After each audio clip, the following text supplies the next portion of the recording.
Olá a todos, sejam bem-vindos ao canal Pleiadianos e nosso encontro semanal no programa Mitologar. Programa esse que falamos sobre mitos, né, e os contos, os personagens da mitologia para explicar os acontecimentos do mundo moderno. Nós estamos falando sobre mitologia hindu e hoje o personagem deste programa é Krishna. Bem, Krishna é um dos avatares de Vishnu, um dos mais famosos e fascinantes personagens da mitologia hindu. Vamos ver que em algum momento há um certo paralelo entre a personagem Jesus Cristo com este personagem Krishna, né? Há muito tempo viveu em Mathura um rei perverso e ambicioso chamado Kansa. Ele saqueou e explorou seu reino como bem quis, né? Fez tudo que conforme dá na telha, como diz o ditado, né? Fez o que queria e o que não queria. E tudo que se via em seu governo era injustiça. Certo dia, ecoou uma profecia divina, a qual, vinda dos céus, que dizia: Kansa, seu fim está próximo. O oitavo filho de Devaki, sua irmã, será o causador de sua morte. De tanta ruindade, né, os deuses, né, os próprios deuses da mitologia indiana, resolveram dar um basta neste reino de terror, né? Kansa, enfurecido com essa profecia, ele aprisionou tanto a sua irmã como o marido dela, né, o Vasudeva. Assim, ele passou a matar todos os filhos que nasciam do casal. Mas, quando nasceu a oitava criança, à meia-noite, os céus surgiram o deus Vishnu e ordenou a Vasudeva que levasse a criança para o outro lado do rio Yamuna, onde ficava a vila Gokul. Lá, ele trocaria a criança com a filha de Yasoda, que nascera no mesmo momento. Vasudeva acomodou a criança em uma cesta e, quando se dirigiu às portas da prisão, encontrou-as abertas como que por magia. Chegando ao rio, viu que as águas se dividiam para ele, de modo que passou andando pelo próprio leito do rio. Ao chegar na vila, Vasudeva fez a troca com Yasoda, voltando logo depois para a prisão. Como o bebê chorava e gritava a toda altura, logo Kansa acordou. Seguindo alegremente para as masmorras, o perverso rei tomou a criança, erguendo-a no ar. Mas, neste mesmo instante, o bebê, que era a encarnação da própria Devi, começou a rir, dizendo: Kansa, teu verdadeiro inimigo ainda está vivo.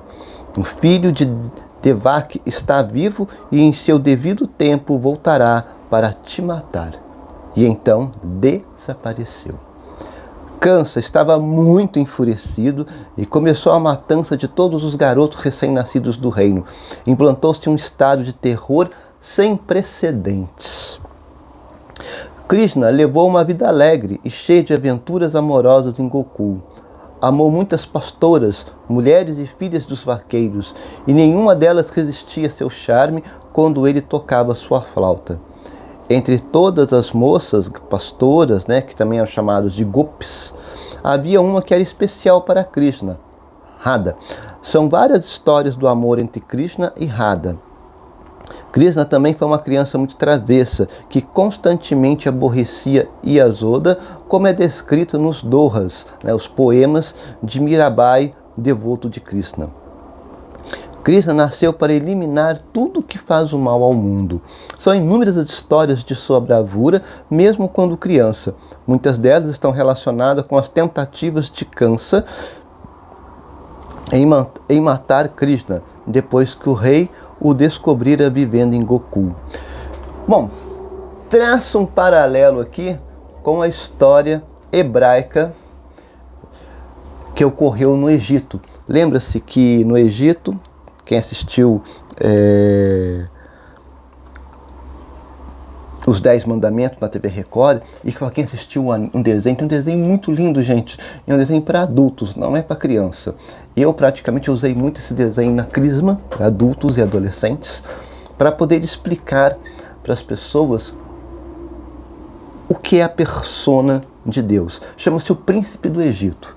Lá, o rei Seti manda matar todos os meninos, né, hebreus, para poder ter controle de natalidade. Por quê? Porque os hebreus eram escravos no Egito e eles estavam crescendo assustadoramente. Ia chegar um dado momento que a quantidade de hebreus escravizados ia ser muito superior ao povo egípcio. Então, para evitar esse colapso, Seti mandou matar todos os primogênitos masculinos de uma determinada época. Com isso, você controla a natalidade, as pessoas têm mais pessoas velhas do que novos, você controla o núcleo populacional. É horrível de se dizer? É horrível de se dizer, mas era uma política de controle do aumento exponencial dos escravos egípcios, dos escravos que estavam no Egito, sobre, né, a égide egípcia. Bem, e aí nós traçamos, né, esse paralelo com Krishna, né, que basicamente aconteceu a mesma coisa, porque o rei queria eliminar o seu até então pretenso vingador, né, seu pretenso vingador, queria acabar com o reino de terror de Kamsa. Por isso que os céus, né, os deuses, intervêm para que esse reino de terror tenha um fim. Por isso que o texto fala que Krishna nasceu para eliminar tudo que traz maldade ao mundo, tudo, qualquer coisa. Quando Krishna tornou-se adulto, deixou a paradisíaca Gokul e suas idílicas aventuras com as gopis, partindo em sua missão para matar Kamsa. Quando finalmente cumpriu a tarefa, instalou-se em Dvaraka, junto com seu irmão Balarama, e aprendeu as tradicionais artes da luta, incluindo arco e flecha. Posteriormente, Krishna arbitrou as lendas batalhas entre os Pandavas e os Kauravas no Mahabharatas. Durante a guerra, houve o famoso episódio conhecido por Bhagavad Gita, em que Krishna discursou para Arjuna em pleno campo de batalha. Então nós vamos entendendo, gente, que Krishna, como é aquele divisor de água, aquele que vem para acabar com a maldade, né? É a esperança, aquele que traz esperança. Existem algumas histórias, alguns acontecimentos que aprofundam a persona de Krishna para entendermos o que é um espírito de salvação.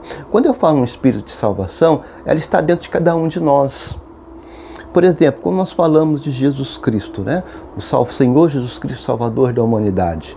Embora nós, cristãos, sobretudo católicos, como sou eu, né, e tem os protestantes, acreditam que realmente Jesus Cristo veio ao mundo, que ele nasceu, se encarnou, veio ao mundo, veio para ensinar que o reino de Deus é muito mais do que aquilo que nós estamos vivendo, e isso é uma tônica até hoje no mundo, mas muito mais do que isso, este persona Cristo, ele é um exemplo de personalidade humana que todo mundo tem dentro de si. Todo mundo quer coisa boa, todo mundo quer justiça, todo mundo quer igualdade, todo mundo quer coisas boas para todo mundo. Alguém deseja o mal para o outro, sabendo que o mal que você deseja para o outro recai sobre você, porque você vive no mesmo mundo, mesma sociedade, mesmo universo que aquela pessoa. É o famoso dar o tiro no pé. Você deseja o mal do outro, mas se esquece que o mal que você deseja ao outro pode, cedo ou tarde, cair de bandeja no teu colo. Então o que acontece? A pessoa que pratica maldade, que faz maldade, é como se estivesse criando uma serpente. Uma hora aquela serpente vai se voltar contra você. Por quê? Porque é a natureza da maldade. Qual que é a natureza da maldade? A natureza da maldade é destruir. Não importa a maldade em si, a pura maldade, ela não entende, ela não reconhece quem a criou. Ela não reconhece aquele que a alimentou. Ela apenas reconhece uma coisa: eu tenho que destruir. A minha função é destruir.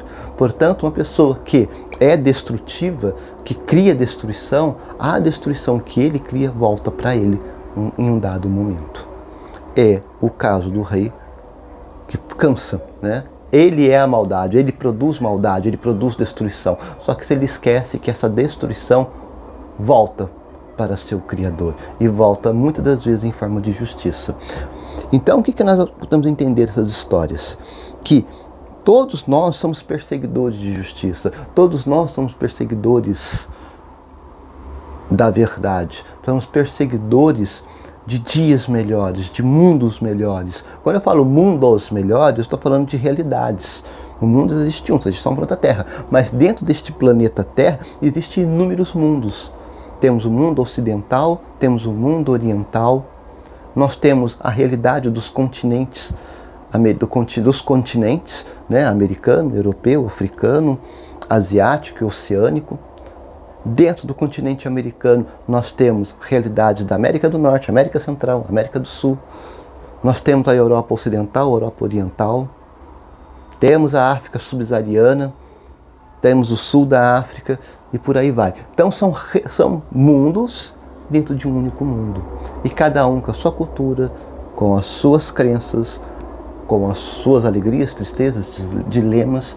Mas no fim somos todos iguais. Porque vários mundos está englobado em um único mundo que todos nós pisamos, andamos, respiramos. E o que acontece neste mundo, de vários mundos, acaba afetando o nosso mundo particular.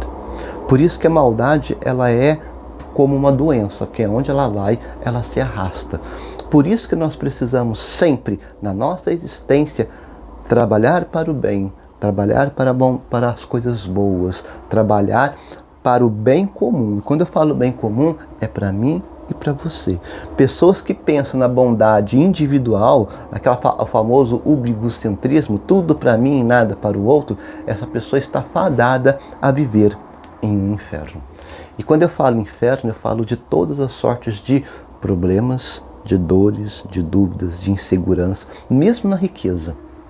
Porque a riqueza, ela pode tirar você de certas situações que a grande maioria das pessoas pobres tem, que é a incerteza financeira.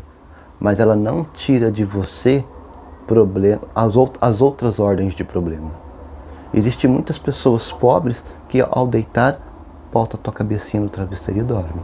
E existem muitos milionários que não dormem. Porque ele está sempre preocupado com alguma coisa, está sempre temeroso com alguma coisa, está sempre desconfiado de alguma coisa, porque a riqueza que ele acumulou, se ele acumulou na base da desonestidade, significa que as pessoas que estão ao seu redor são do mesmo naipe.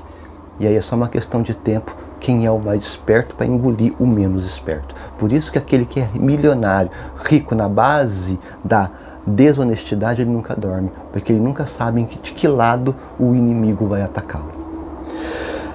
Algumas histórias, né? Por exemplo, de Krishna e Putana. O nome Putana, né? A gente lembra, é bem engraçado, né? Mas vamos lá.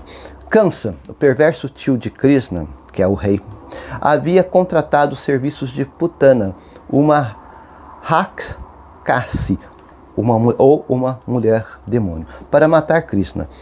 Putana era uma feiticeira que podia tomar qualquer forma que desejasse. Ela se disfarçou como uma gopi, né, uma pastora, e entrou na casa de Krishna quando ainda era um bebê. Ela alimentou com seu próprio leite, que estava envenenado. Mas Krishna, mesmo sendo um bebê, reconheceu-a e então sugou tão fortemente que extraiu não só o leite, mas também sua vida. Assim, Rakshasi assumiu sua verdadeira forma para logo depois cair morta, como se pode ver. Desde criança, Krishna já possuía seus poderes divinos. É o famoso ditado, né? Jacaré que nada em rio onde tem piranha, se é esperto, nada descostas, né? Existe uma outra história que é sobre Krishna e Kaliya. Kaliya, o rei das serpentes, vivia às margens do rio Yamuna. Ele havia envenenado as águas e também havia devastado as florestas próximas ao rio e seus eflúvios venenosos que eram absorvidos pelas plantas. Krishna, ao encontrar a serpente, pulou nas águas do rio para matá-lo. Logo ele foi envolvido por Kaliya, sendo lançado ao fundo do Yamuna. Mas antes que corresse maior perigo, lembrou-se de seus poderes divinos, com os quais libertou-se da serpente e dançando sobre a sua cabeça, Krishna estava prestes a matá-lo quando as esposas do rei das serpentes imploraram por sua vida. Krishna atendeu o pedido, deixando-os logo após e ordenar-lhes que partissem quanto antes das costas do Yamuna. E assim eles o fizeram, partindo para uma nova vida normal bem longe de Yamuna. Este feito ficou conhecido como Kaliya Damam. Outra história é de Krishna e Bakasura. Bakasura, que era irmão de Putana, foi outro dos Asuras, demônios contratados por Kamsa para matar Krishna. Bakasura tomou a forma de um pássaro gigante, aterrorizando pastores e as pastoras. Krishna, em um ato de bravura, lançou-se dentro do bico do pássaro, que instantaneamente fechou. Mas Krishna começou a rondar por dentro do pássaro, de modo a deixá-lo fraco e enjoado. Logo, Bakasura teve que vomitar Krishna, morrendo no mesmo local. Tal como Bakasura, seu irmão Agasura foi contratado por Kamsa. Krishna derrotou-o com a mesma técnica usando contra o irmão. Quando o demônio surgiu sob a forma de uma serpente gigante para atacá-lo, Krishna entrou em sua boca, fazendo-o passar mal até a morte.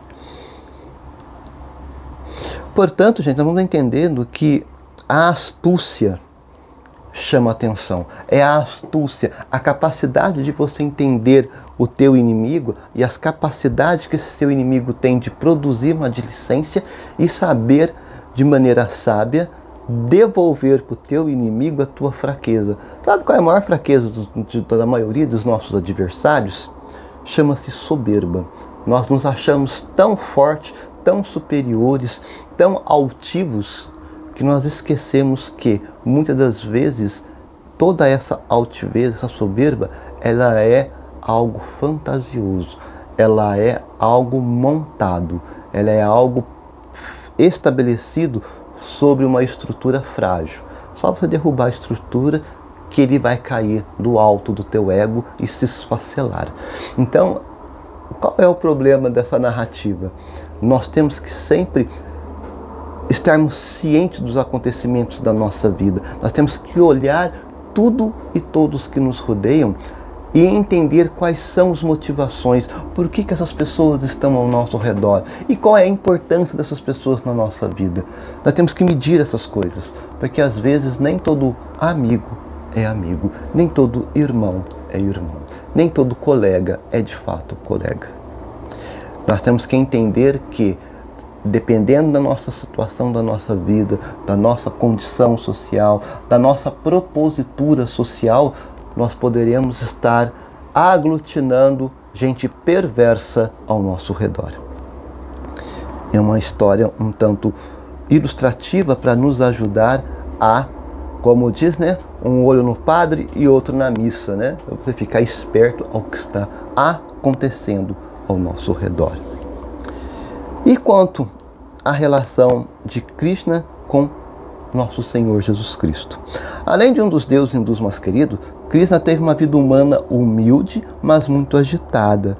De acordo com a mitologia, Krishna, em cuja sua existência consiste na oitava existência da Terra, do também Deus Vishnu, ele é considerado uma das reencarnações mais amadas dos indianos, e por isso diversos templos foram construídos em homenagem a esta divindade.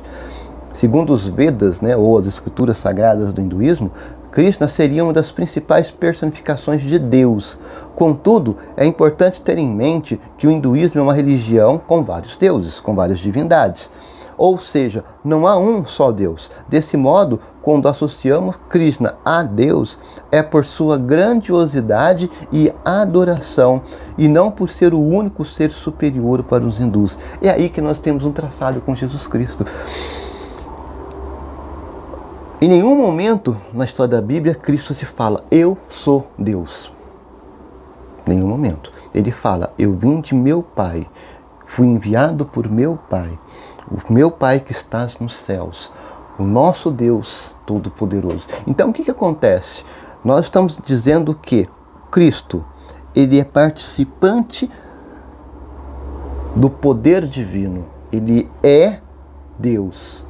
na sua composição divina, mas antes dele existe um outro Deus muito maior, muito mais poderoso, muito mais forte, aquele que tudo pode, ele, né, o famoso alfa e o ômega, eu sou o que sou, como está descrito na Bíblia, né, o alfa e o ômega, com o princípio e o fim de todas as coisas, e o Cristo é o participante.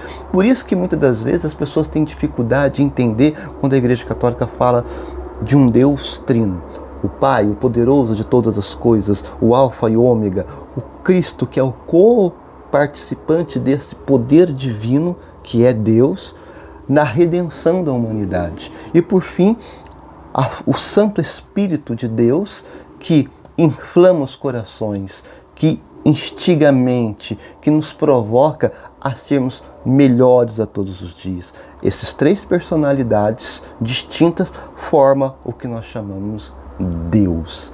Então o que acontece? Deus, Todo-Poderoso, na sua existência, na sua excelência, sempre vai existir, mas ele vai estar sempre sendo sentado ou assentado na participação de Cristo e do Divino Espírito Santo. E os três configuram o Deus. Então nós temos que entender que é meio complicado isso, mas é uma questão do quê? Nós estamos falando de uma divindade, no caso, tanto de Crisma quanto de Jesus Cristo, é aquela personalidade, aquela persona que viveu o que nós vivemos, que caminhou junto conosco, que sentiu o que nós sentimos, que compartilhou da nossa essência humana. Por isso que, ao fazer essa comparação de Krishna com Jesus Cristo, traz para nós que Deus, na sua infinita sabedoria, ele consegue e confere na pessoa de Jesus Cristo a capacidade de entender o que é um ser humano. O que é um ser humano? Qual que é a divisão de água dos deuses, como eu falei de várias mitologias, para o ser humano? Os deuses, eles são oniscientes, onipresentes, onipotentes. Eles nunca vão ser, embora muitas das mitologias coloquem os deuses com muitas qualidades e defeitos humanos, mas uma divindade, um Deus, na sua essência, ele não tem capacidade nenhuma, justamente por ser uma divindade, saber o que é um ser humano. Por quê? Porque o ser humano é como se fosse a primeira etapa mais básica da existência de um ser.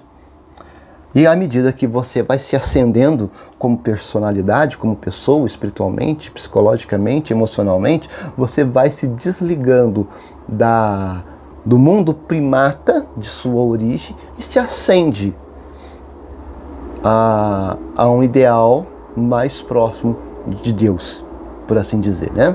Então o que acontece? Esses processos que nós temos que dar todos os dias na nossa vida, que nada mais é do que um processo de evolução humana, isso um Deus não precisa. Por quê? Porque ele já é a personalidade perfeita. Ele já é a perfeição por gratuidade. Ele já é a onisciência, onipotência, onipresença por gratuidade. Ele é Deus em si mesmo, o que não é nós. Nós não somos divindades em nós mesmos. Nós não somos onisciente, onipresente, onipotente em nós mesmos.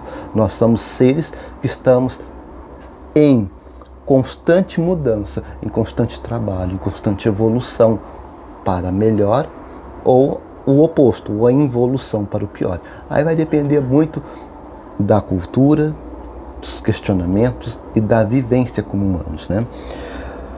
Conforme os Vedas, já que Deus tem muitas qualidades, olha bem, e a eles podem se atribuir diversos nomes, sendo assim, Krishna seria uma dessas nomeações atribuídas ao Ser Supremo. No entanto, o termo associado a Krishna estaria atrelado ao aspecto mais atraente, íntimo e familiar de Deus. Esse nome significa a verdade suprema e a fonte de tudo e de todas as coisas. Talvez por esse motivo Krishna seja tão famoso e cultuado entre os hindus. No mais, a ele são associados 6 dons ou virtudes aos quais os seres humanos devem estar, né?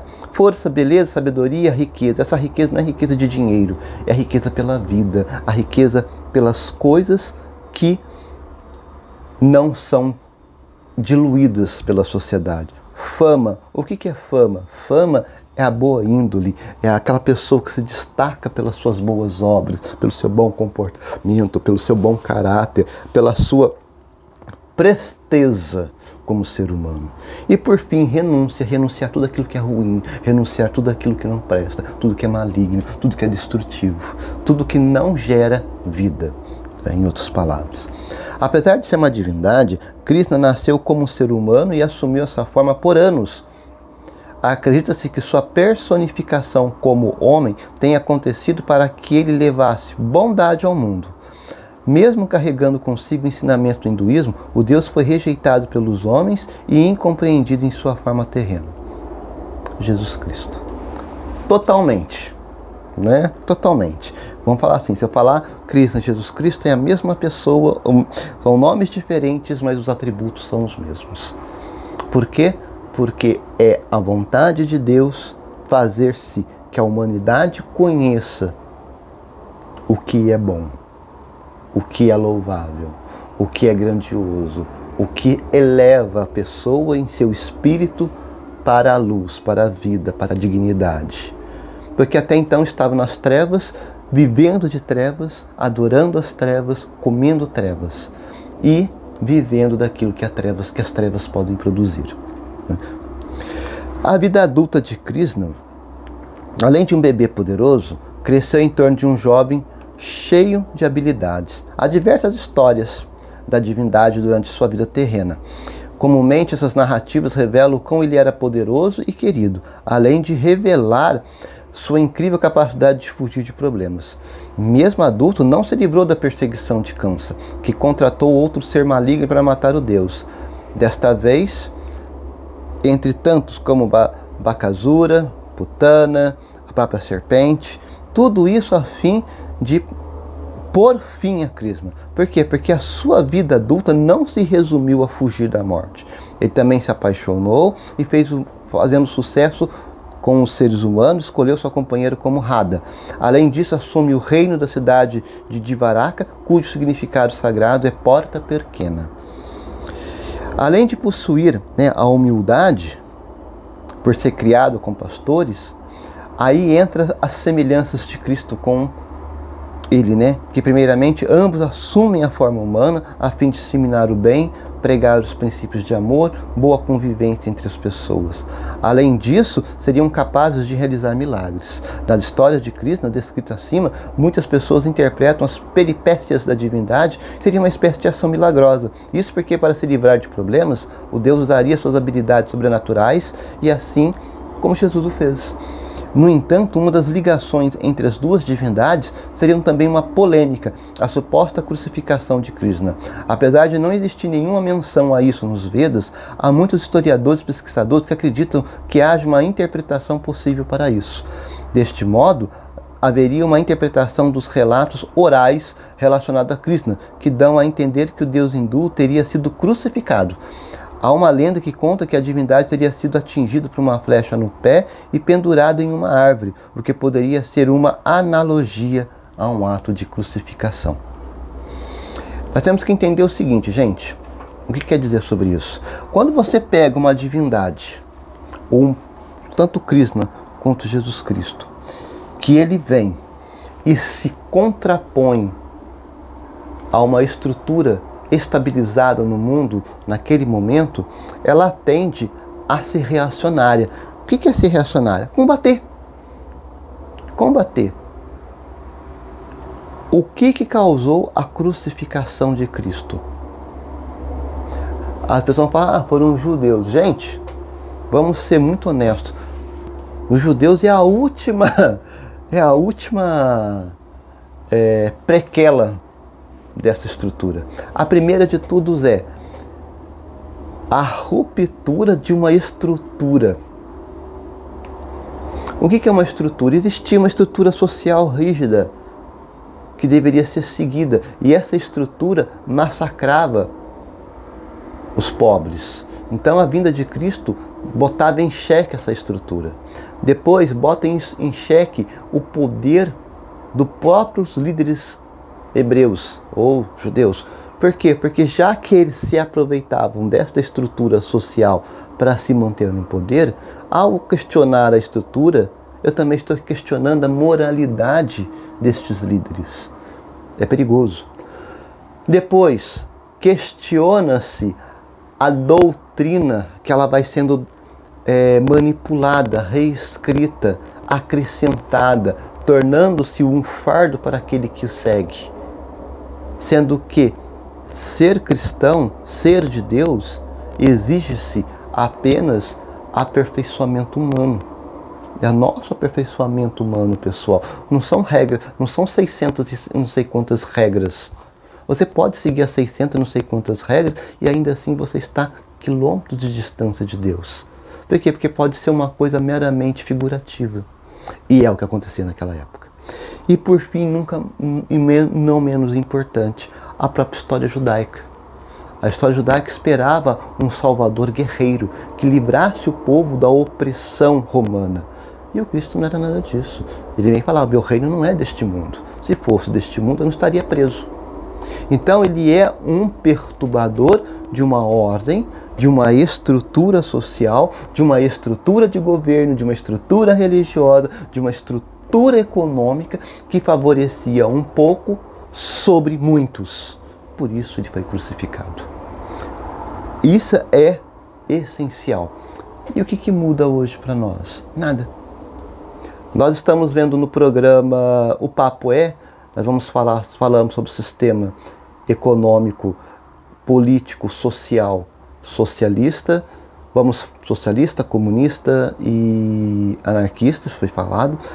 Vou falar agora sobre o sistema capitalista e vocês vão, assim como eu, vamos ter a capacidade de começar a entender as engrenagens de como essas coisas funcionam, como essas coisas, essas forças atuam na nossa vida e como elas se degladiam para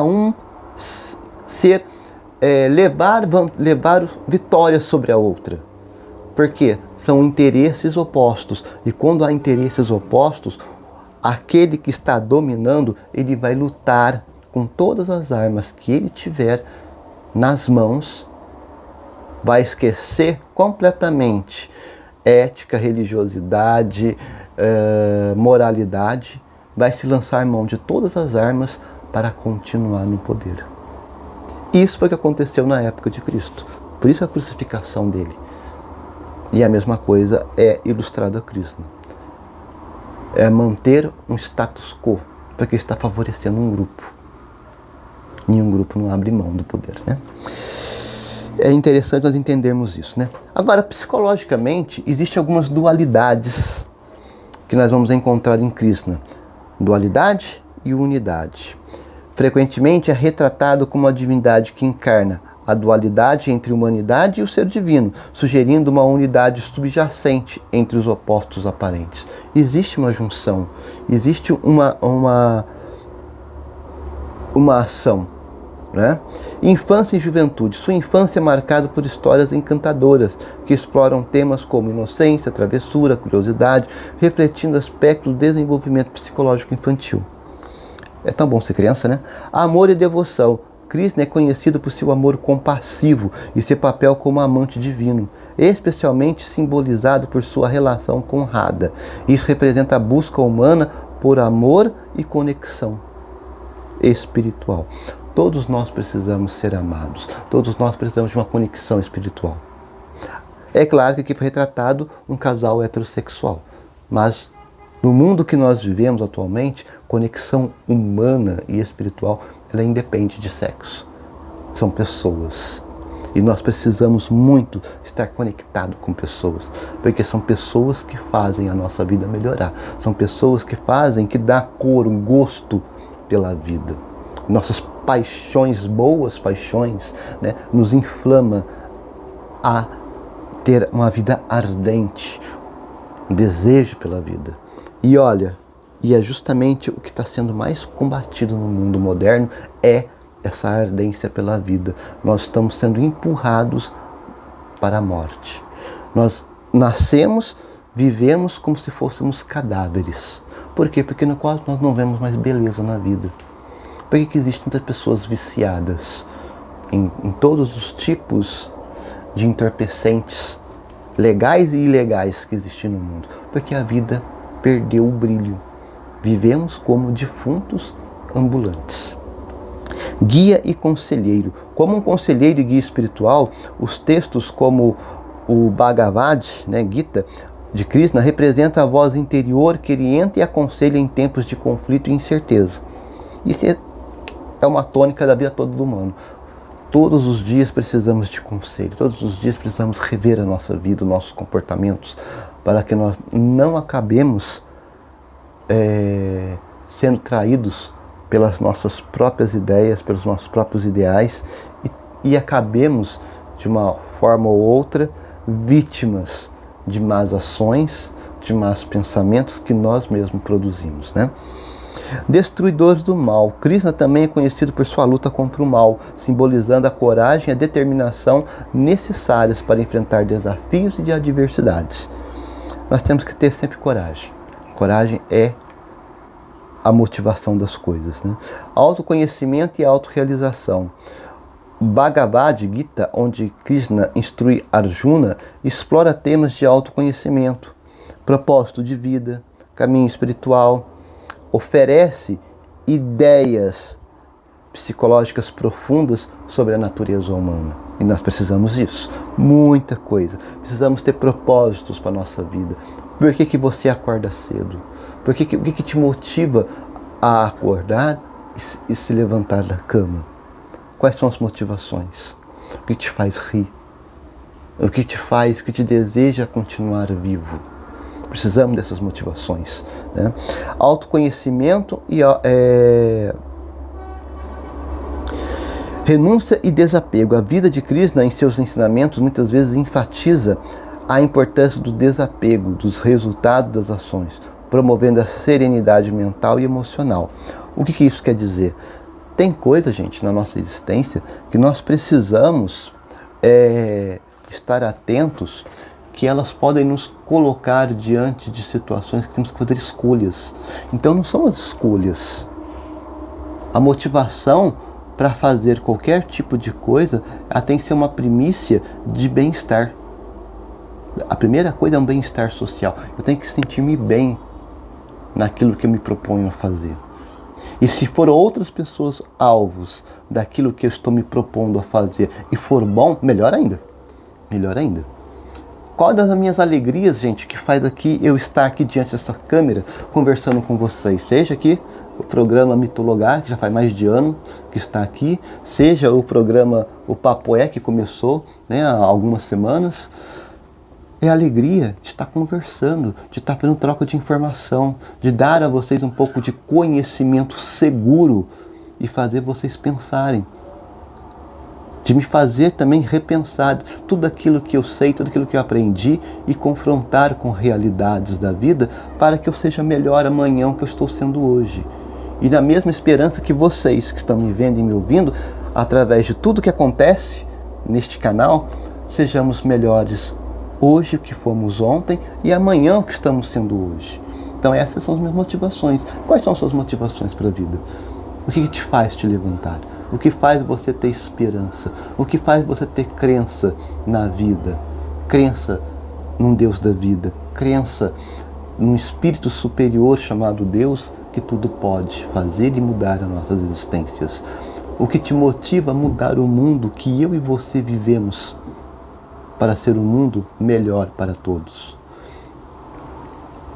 Todas essas coisas é Krishna, é Cristo. São nomes diferentes, mas os significados são os mesmos. Cabe a cada um de nós determinarmos na nossa existência como seres humanos caminhando para uma evolução, seja ela qual for a forma como você pensa e imagina essa evolução, que quando você olhar para trás, você possa ver o que você produziu de bom para você e para as pessoas, que você mudou realidades da sociedade, que você tornou a sociedade melhor. Isso faz a vida valer a pena. Isso faz os esforços valerem a pena. É produzir para o bem, com o bem, visando sempre o bem. Este foi o mito de Krishna. Um bom final de semana a todos e até o nosso próximo encontro aqui no canal Pleiadianos, no programa Mitologar. Um forte abraço a todos.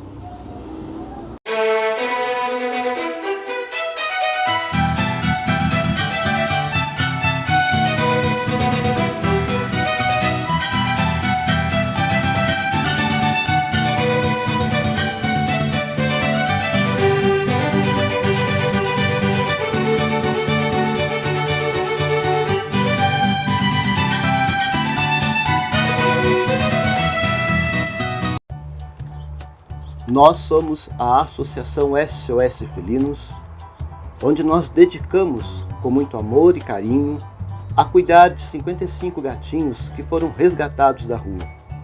E através de sua inestimável ajuda, estamos conseguindo dar a esses bichinhos muito amados um lar, alimento, remédios, veterinário, além de muita atenção, cuidado e imenso amor.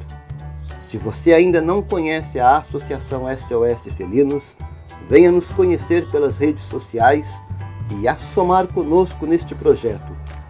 A Associação SOS Felinos, juntos para um mundo melhor para todos.